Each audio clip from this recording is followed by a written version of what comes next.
if you basically want to know if your country is striving to its fullest potential or if your country is being exploited and sucked of their resources, just look at your leaders. If your leaders are tight with the United States of America, or if your leaders are tight with the ABC countries, 9 times out of 10, your country is being exploited. But you see leaders that decide to stand and naturalize their resources and build refineries and build proper housing for their people and increase salaries for their people and create jobs for the people through farming and the manufacturing of nuts and all of these things. If you're a leader that want to do these things for your people, many a times the powers that be, the ABC countries, the Americans, the French, the British, and these powerful countries have always created problems and stir up corruption and confusion in that country. Now, Ibrahim Traoré, who is the president of Burkina Faso, a young guy, he's a what they call a military president. He would have become the president in 2022. Now, ever since this man become president, Burkina Faso was high in poverty. High in poverty, low infrastructure, high crime, lack of jobs, resources being sucked out and exploited. This is before Ibrahim Traoré. When this man become president, right now the man is on his way to build his second refinery to refine his gold, creating thousands of jobs for his people and multiplying the earnings they got from gold by at least 3. Smart president that cares about his people. But today, right now, the United States have a big problem with Ibrahim Traoré. As a matter of fact, the rhetoric is being spread that Mr. Traoré, who's right now a savior to the Africans are protesting in many parts of the world on behalf of this young savior to his people. But it's now being spread that Ibrahim Traoré is robbing the country and enriching himself. This man, and let me tell you this man refused the presidential salary. He refused the presidential salary, and he's still earning the salary of a captain or of the rank that he was at in the army. And this is the man that's stealing the wealth from Burkina Faso. You see the ignorance and the propaganda that the powers that be would spread when they want to bring you down, when they want to take from you and exploit you. When they want to take from you and exploit you, they would cause problem and confusion with you and everybody. The other day, I want you guys to know, right? Our president would have been at the ICJ asking Venezuela to respect the rule of law and respect the sovereignty of Essequibo in relation to Guyana. And lo and behold, there would have been information that India and China voted for Venezuela.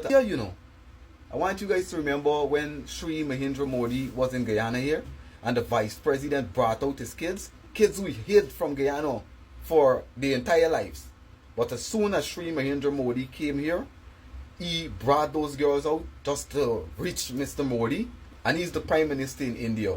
And they voted for Venezuela to have the election to elect a governor for Essequibo. This has to shock the vice president and has to shock Mr. President when they made such a big, huge spectacle.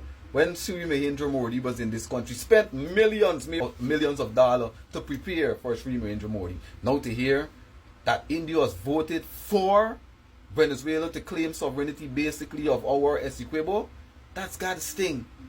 And then the Chinese, the Secretary of State, Marco Rubio, that would have been in Guyana, when he was here and he mentioned about the Concussion Road, who we later found out it was the Heroes Highway.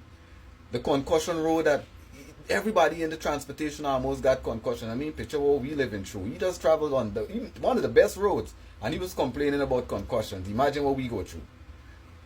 But he would have said that the roads were built by the Chinese and the Chinese brought in their people and they exploited us, and that road, somebody should be held accountable for that road. And knowing that Guyana has deep ties with China. A lot of our stuff that we consume every day now comes from China. A lot of stuff that we use in our kitchen and around our yard and around our home, in offices, now come from China. And also, the Chinese are in charge of many of our major infrastructure undertaking in this country. So of course, when Marco Rubio said that, the representative for the Chinese or the Chinese ambassador had to respond to it. And he was saying that we shouldn't be looking to spread division which is exactly what happens when the ABC countries wants your resources. This is exactly why you see today we are in the position that we are in with Venezuela. I mean, it has been a long time Venezuela continually, say that they own Essequibo and all of these things. But we've never gotten so far. And it's all because of the American corporation, ExxonMobil, along with Chevron and Hess and all these people that are right now on our maritime location, sucking our oil up for nickel and dimes. Yes, the internationals are able to extract our oil and claims 85% for themselves, 86% for themselves on a good month, and gave us 14%.